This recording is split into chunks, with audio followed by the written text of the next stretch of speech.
जर तुम्हाला खरं ज्ञान, प्रेरणा आणि उपयुक्त माहिती हवी असेल व आपल्या चॅनलवरती नवीन असाल तर लगेचच सबस्क्राईब करा आणि आमच्या जनता परिवाराचा भाग बना। हा व्हिडिओ फक्त तुमच्यासाठी 1 जुलै 2025 पासून चेहरा प्रमाणीकरण प्रक्रियेद्वारे THR वितरित करणे बंधनकारक करण्यात आलेले आहे। ही सुविधा पोषण ट्रॅकर ॲपच्या 24.2 या आवृत्तीमध्ये उपलब्ध करून देण्यात आलेली आहे।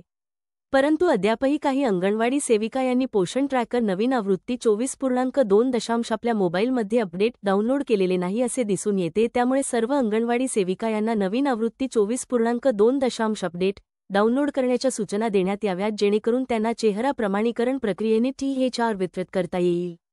पोषण ट्रॅकर नवीन आवृत्ती 24.3 पोषण ट्रॅकर ॲपची नवीन आवृत्ती 24.3 प्लेस्टोअरवर अपडेट डाउनलोड करण्यासाठी उपलब्ध करून देण्यात आलेली आहे। त्यामध्ये खालील समस्या सोडविण्यात आलेल्या आहेत: star EKYC URL not found 3 ते 6 वर्ष मुलांचे प्रोफाईलद्वारे FRS करताना मुलासोबतचे नाते निवडण्याची सुविधा, इतर किरकोळ बग आणि ॲप स्थिरतेमध्ये सुधारणा। सर्व अंगणवाडी सेविकांना ॲप अपडेट करण्याच्या सूचना देण्यात याव्यात। FRS प्रक्रियेमध्ये एकाएक फोटो मुलांचा दिसतो, त्यासाठी पुन्हा EKYC करण्याच्या सुविधेबाबत। FRS प्रक्रियेमध्ये एकाएक फोटो मुलांचा दिसतो, त्यासाठी पुन्हा EKYC करण्याच्या सुविधेबाबत। FRS प्रक्रिया करत असताना आधारने रजिस्टर असलेल्या आणि आधीच EKYC झालेली असलेल्या बालकांच्या बाबतीत EKYC फोटो बालकांचा स्वतःचा दिसत होता आणि त्यामुळे FRS प्रक्रिया पूर्ण करताना अडथळा निर्माण होत होता।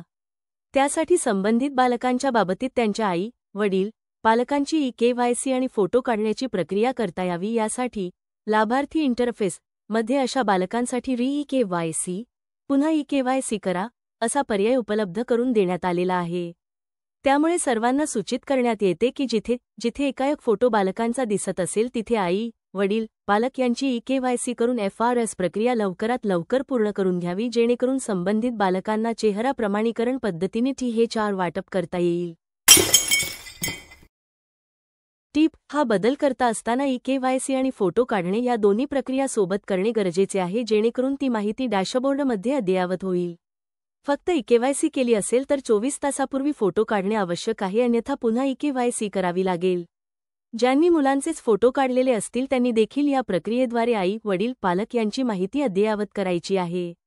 पोषण ट्रॅकर नवीन आवृत्ती 1 ऑगस्ट 24 या आवृत्तीमध्ये नवीन लाभार्थी नोंदणी FRS पद्धतीने करणे बंधनकारक करण्यात आलेले आहे। स्टार यामध्ये 0 ते 6 महिने बाळाची नोंदणी आईच्या आधाराने करत असताना आधी हे तपासले जाईल की संबंधित महिला स्तनदा माता म्हणून रजिस्टर आहे की नाही, नसल्यास आधी मातेची नोंदणी करावी लागेल। नंतर बाळाची स्तनदा मातेची नोंदणी करत असताना संबंधित मातेला किती बाळ झालेले आहेत हे निवडायची सुविधा दिलेली आहे। त्यामध्ये 1, 2 आणि 3 असे पर्याय दिलेले आहेत। जो पर्याय आपण निवडला असेल त्याप्रमाणे आईसोबत बाळाची नोंदणी करण्यासाठी फॉर्म उपलब्ध होतील आणि आईच्या आधाराने बाळाची नोंदणी होईल।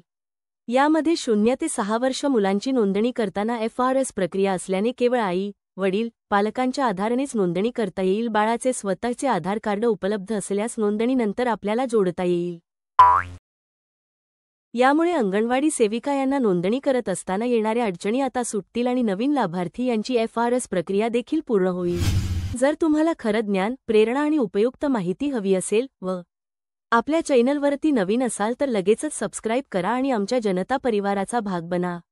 हा व्हिडिओ फक्त तुमच्यासाठी